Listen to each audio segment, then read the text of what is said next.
a good clear case of where the bloke actually done work and never come back next day, you see to me. I mean, that's not easy work. According to the bloke. So he's raked that out with a paddle. But anyway, Billy Winsford was raking it out with all the taller paddle, yeah, and he wasn't keeping the little chalk stone in. And he'd been warned and then done it again, and suddenly I was working away, he said, and suddenly bang, he said something coming down, bang, and the candle went out. I was down in the dark, and the voice said, now you remember me, son. And one of the older men had come up behind him, seen what he was doing, and he'd been warned once, been warned twice. That's what Have you been there around here or what? no, I ain't been up this way. Let's have a look at it. You be careful with that, so it gets back. Yeah, I see that now. It's not in it. Yeah, long time dead.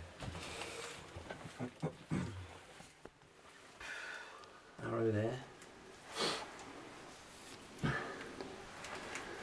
Come on, Charlie. Let's go down. It is extensive area, isn't it? Huge. Bit standing there, look, Jet. See, in situ stone. They may be that. I think actually, yes. I think we. No, wait a minute. I think we might be dug around in the back of that. They must have left. They might have left that block for a reason. I'll tell you what. If this is the way. When we were trying to follow the way out from that underpicked area, we've got to where? Here. Because then that's... No, it ain't. No, I'm getting in the middle now. No, the shaft's up behind you, isn't it? Crosses. Yeah. It was a slight advantage. It was an advantage to work your stone uphill. Because then the loaded heavy cart runs downhill to the shaft, see? Gotta help. It helped. But then, of course, that didn't defeat them if they had to go uphill. Yeah. And in the one in Harris's quarry in Burngate, Harris and Ivanby Bowers, there's a crab where they pulled the loaded cart up a steep section. It was beyond what a man could do. I'm going to tell you, Tommy Bonfield, he was a brilliant bloke, Tommy, amazing. I can tell you a rote story. Dad was doing a big flight of steps, then the yard and so on, just before the war. Big stones they needed, and of course, guess which is the big one on the landing, isn't it? When you come up a flight of steps, the biggest one. say they're 5 feet long, and when you do your land, you've got to find one 5 foot square. That's a big stone for Purbeck. He was struggling, couldn't get a stone. They're going over Burngate, and there's a big roach in the ceiling. Our old man puts a roll on and said, Tommy, God, you make that job. Tommy said, I'm getting out. And he can't hit the ceiling. Can you believe that? He did. Yeah. Roger told me about it. He put the cart in, he put up some rough wood around the cart so the impact didn't smash the cart. But fancy getting in under here and loosening that thing and letting it down. And I'll tell you the negative thing about it is, once you release a stone, you lose the pinch, and all the rest of the neighbours are beginning to come on. Yeah. You know what I mean? Yeah. Once you get a breeze. Basically. Come on, Charlie, somebody'd miss you. Yeah, well, somebody loves you, believe it or not. It's still working again, you can stand up.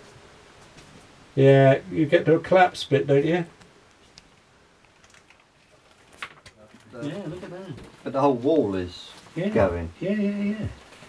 There's quite a drop above your head, look, see, all the way through here. It ain't clever. It's forcing that block down. I reckon.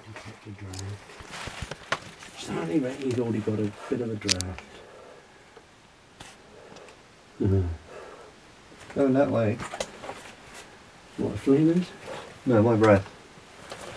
Oh, is it? It is kerosene. No, I don't know. A bit iffy down there to look further, isn't it? Yeah, look at this, all shattered. Yeah. Bit snotty. Yeah. How many years does this represent, I wonder? A couple of blokes plodding away every day. Well, would you want to do it? I can't believe the volume of material that's moved out of these environments. Yeah. You know, I got a bad back moving bloody barrels of cider, let alone this sort of thing. Yeah. Bent double. Certainly when you're in a quarry you can't stand up in, like this bit, see, it's testing, isn't it? Well, and you're getting the bloody downswing, it's much worse, it's down here. Well, you're on your knees, yeah. But You are, they never straightened out. Generous landlords have given men a free patch of downswing. Oh. I never got mine, for reasons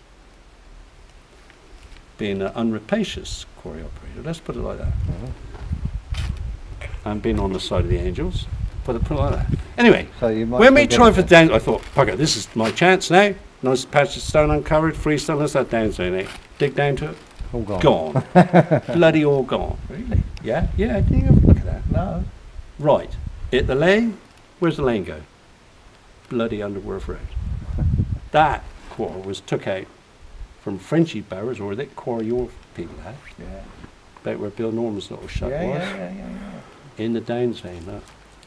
Well, Earlier, Kevin, the down. Here's the paradox about these quarries is the earlier. Well, my grandfather had a quarry just across the other side of the road here. Yeah. Right. Now, He did the same thing as Alfred Norman. He was part of the migration from Swanage.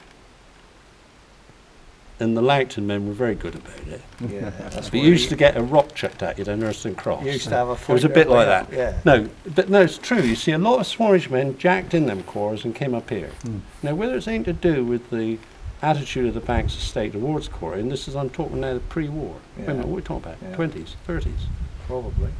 20s. Yeah. But our dad made this point about it.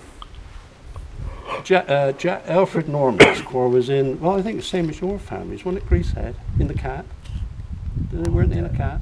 I don't know. I know they had a Jack's car down was, there, Alfred Norman's was, because once you're in on top of a common like that, you chuck your pirogues on, that's how they done it. That's how they done it.